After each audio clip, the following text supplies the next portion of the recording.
भैया बोलो भैया क्या भैया भैया അമ്മൂമ്മ പൈസ തന്നത് എന്തിന്? അമ്മൂമ്മ എനിക്ക് പൈസ തന്നത് ഞാൻ ജോലി ചെയ്തതിന് അമ്മൂമ്മ എനിക്ക് പൈസ തന്നു. എന്ത് ജോലിയാണ് ചെയ്തത്? അത് അമ്മൂമ്മയുടെ അടുത്ത് പോയി പൂച്ചോ. അമ്മൂമ്മയുടെ പൂച്ചേ? അമ്മൂമ്മ അടുത്ത് പോയി ചോദിക്കാനാ? എന്നാലും 500 രൂപയ്ക്ക് വേണ്ടി എന്താ ജോലി ചെയ്ത്? നമുക്ക് ചോദിക്കാം. വന്നേ. എന്നാ പിന്നെ അമ്മൂമ്മക്ക് ആ പണി എന്റെ അടുത്ത് പറഞ്ഞ പോലെ. അമ്മൂമ്മേ അമ്മൂമ്മേ അമ്മൂമ്മേ എവിടാ പോയെന്ന്?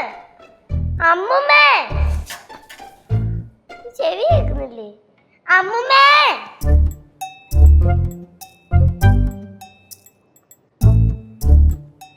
അമ്മ അമ്മ അമ്മ അമ്മ എന്തമ്മ ഒന്നും മിണ്ടാതെ പോയേ? മിണ്ടൂലേ? മൂമ്മയ്ക്ക് വല്ല വിഷമമുണ്ടാ? പറ. എന്തെങ്കിലും ഉണ്ടെങ്കിൽ ലച്ചുവിന്റെ അടുത്ത് പറയാം അമ്മേ. അമ്മേ അമ്മ ഒന്നും മിണ്ടാതെ. ഒരു കാര്യമില്ല, നമുക്ക് പടവലത്തുനിന്ന് അപ്പൂപ്പിനെ വിളിച്ചു വരുത്താം. അല്ലെങ്കിൽ ഒരു കാര്യം അച്ഛനെ അമ്മയും വിളിക്കാം. വിളിച്ച് പറഞ്ഞാലേ നടക്കുള്ളൂ. അതൊന്നും വേണ്ടടാ. അമ്മ അമ്മ എന്തെങ്കിലും കാര്യം ഉണ്ടെങ്കിൽ പറ. അമ്മ ശരിക്കും ദേഷ്യം വരുന്നുണ്ടേ. അമ്മൂമ്മേ എന്റെ അടുത്ത് പറ. ഇനിയിപ്പൊ അമ്മൂമ്മക്ക് പറയാൻ താല്പര്യമില്ലെങ്കിൽ പറയണ്ട. പക്ഷെ ആ ഹിന്ദിക്കാരൻ എന്തിനാ 500 രൂപ കൊടുത്തേന്ന് പറയാലോ. അത് തന്നെ അമ്മ, എന്തിനാണ് 500 കൊടുത്തെന്ന് പറ. അമ്മ അമ്മ എന്തിനാണ് പൈസ കൊടുത്തേന്ന്? എന്നോട് സംസാരിക്കാൻ. സംസാരിക്കാൻ 500 രൂപ കൊടുത്തെന്നാ? എനിക്ക് പറയാനുള്ളതൊന്നും കേൾക്കാൻ നിങ്ങൾക്ക് താല്പര്യമില്ലല്ലോ. ഉണ്ടോ? ഞാൻ അങ്ങോട്ട് ഇറങ്ങിയപ്പോഴേ അവൻ അവിടെ ഇരിക്കുന്നു. അപ്പൊ എനിക്ക് സംസാരിക്കാൻ ആരെങ്കിലും ഒക്കെ വേണ്ടായോ? അപ്പൊ ഞാൻ അവനോട് ചോദിച്ചു സംസാരിക്കാവോന്ന്. അവൻ വരാമെന്ന് പറഞ്ഞു. നാളെ വരും. എന്റെ അമ്മൂമ്മ മാറി 500 രൂപ എനിക്ക് എന്തായാലും ഞാൻ സംസാരിക്കൂലേ? കണ്ടോ കണ്ടോ, അവന് പൈസ കൊടുക്കാമെങ്കിൽ അവൻ സംസാരിക്കാവുന്നു. അമ്മ അമ്മക്ക് എന്തെങ്കിലും പറയാണെങ്കിൽ ഞങ്ങളടുത്ത് പറഞ്ഞാ പോരെന്നാ. എൻ്റെ ഒരു സന്തോഷം പറയാൻ നിങ്ങളുടെ എല്ലാവരുടെ അടുത്ത് ഞാൻ വന്നില്ലയോ? കേശുവിൻ്റെ ഗൗരിയുടെ അടുത്ത് ഞാൻ വന്നായിരുന്നോ? അപ്പം നിങ്ങൾ രണ്ടുപേരും ബുർജ് ഖലീഫയുടെ പുറമെ നടന്നു. അത് കഴിഞ്ഞ് ഞാൻ ലച്ചുവിൻ്റെ അടുത്ത് ചെന്നു. അപ്പോൾ ലച്ചുവിന് കൊച്ചിനെ ഉറക്കണം. പിന്നെ ഞാൻ പാറുവിൻ്റെ അടുത്ത് ചെന്നു. അപ്പോൾ പാറുവിൻ്റെ ക്രയോൺസ് കണ്ടുവന്നു. എന്നെ കേൾക്കാൻ മാത്രം ഇവിടെ ആരുമില്ല.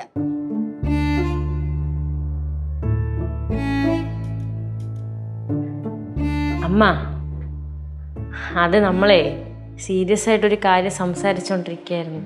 എന്താണെന്നൊന്ന് ചോദിക്കെങ്കിലും ചെയ്യാറുന്നല്ലോ. അമ്മൂമ്മ ഞാൻ പിന്നെ അമ്മൂമ്മയ്ക്ക് അറിയാലോ ആ കുഞ്ഞൊന്നും കിടന്ന് ഉറങ്ങാറ് പോലുമില്ല. അവളെ ഒന്ന് ഉറക്കിയിട്ട് വേണേ എനിക്കൊരു 10 മിനിറ്റ് കിടന്ന് ഉറങ്ങാൻ. ആ സമയത്താണ് അമ്മൂമ്മ വന്നത്. അതുകൊണ്ടല്ലേ ഞാൻ അങ്ങനെയൊക്കെ പറഞ്ഞേ. വേണ്ട, കുഴപ്പമില്ല. എനിക്ക് എന്തെങ്കിലും പറയാനുണ്ടെങ്കിലേ ഞാൻ ഭുവനോട് പറഞ്ഞോളാം. ഭുവൻ അതാര്? ഹിന്ദിക്കാരൻ ഭുവൻ ചന്ദ്. അയ്യോ, വെറുതെ എന്തിനാ ആ മനുഷ്യന് 500 രൂപ കൊടുക്കണേ? എനിക്കിതാ, ഞാൻ കേൾക്കാം. അമ്മ അമ്മ ആ സന്തോഷമുള്ള കാര്യം എന്താണെന്ന് എൻ്റെ അടുത്ത് പറ. എനിക്കൊന്നും പറയാനില്ല. അങ്ങനെ പറയില്ല അമ്മൂമ്മ, പ്ലീസ്. അപ്പൊ ഞങ്ങള് കേൾക്കാനുണ്ടല്ലോ. അമ്മൂമ്മ പറ. അമ്മൂമ്മ അത്രയും വലിയ കാര്യമാണെങ്കിൽ അമ്മൂമ്മ പറയണ്ട. ആറുവേ അമ്മൂമ്മ പറ പ്ലീസ്. അമ്മൂമ്മ പറയണ കാര്യം നമ്മൾ കേൾക്കായിരിക്കും. ഞങ്ങൾ കേൾക്കുമല്ലോ. പറ. എന്താണ് സന്തോഷമുള്ള കാര്യം? പറയാൻ പോവാ. പറമ്മേ. ഞങ്ങളെ 60 കിഡ്സ് എല്ലാം കൂടെ ഒരു ഗ്രൂപ്പ് തുടങ്ങിയിട്ടുണ്ട്. 60 ജനിച്ചവരെല്ലാം കൂടെ ഒരു ഗ്രൂപ്പ് തുടങ്ങി. ഓ, ഇത് 90s കിഡ്സ് 2K കിഡ്സ് എന്നൊക്കെ പറയണ പോലെ 60s കിഡ്സ്.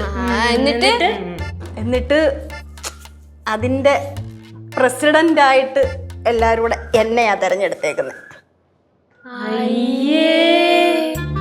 ഇതാണോ ഇത്ര വലിയ സന്തോഷമുള്ള കാര്യം എന്ന് പറഞ്ഞേ? നിങ്ങൾക്കിത് സന്തോഷമുള്ള കാര്യമൊന്നും ആയിരിക്കത്തില്ല. എന്നെ സംബന്ധിച്ച് എനിക്കത് വലിയ കാര്യം തന്നെയാ. എന്നിട്ട് ഈ 60s കിഡ്സിന്റെ പരിപാടികൾ എന്തൊക്കെയാണ്? അതൊന്നും തീരുമാനിച്ചിട്ടില്ല. അതിന് പ്രസിഡന്റ് അവിടെ ചെന്നിട്ട് വേണ്ടായോ തീരുമാനിക്കാൻ. ശരി, സന്തോഷാർത്ഥ കൊള്ളാം. അടുത്ത സന്തോഷാർത്ഥ അടുത്തെന്തോ ഇതാ എന്റെ സന്തോഷം ഇപ്പോഴത്തെ. ഇത്രേ പറയാനുള്ളൂ. ഇത്രേ പറയാനുള്ളൂ. ഇതായിരുന്നു. ഓ, ഇത്രേ ഉള്ളായിരുന്നല്ലേ? നമ്മള് എല്ലാരും കേട്ടു. അമ്മൂമ്മക്ക് സന്തോഷമായല്ലോ. നമ്മളെല്ലാരും അമ്മൂമ്മയുടെ സന്തോഷാർത്ഥ കേട്ടല്ലോ. പറ, നീ കേട്ടില്ലേടി? അമ്മായി കേട്ടല്ലേ? കേട്ടു. ചേച്ചി കേട്ടോ? ഞാനും കേട്ട്. അപ്പോൾ 1 2 3 4 4 പേര് ആളൊന്നുക്ക് 500 വെച്ച് 20 2000 രൂപ 2000 രൂപയുടെ 2000 രൂപയോ? ആ ഞങ്ങളുടെ കേക്ക് കൂലി. ഫ്ലവേഴ്സ് ഒരുക്കുന്ന കാഴ്ച വസന്തം യൂട്യൂബിൽ പ്രേക്ഷകർക്ക് ലൈവായി കാണാം. ഫ്ലവേഴ്സ് കോമഡിയിൽ ജോയിൻ ചെയ്യൂ, ആസ്വദിക്കൂ.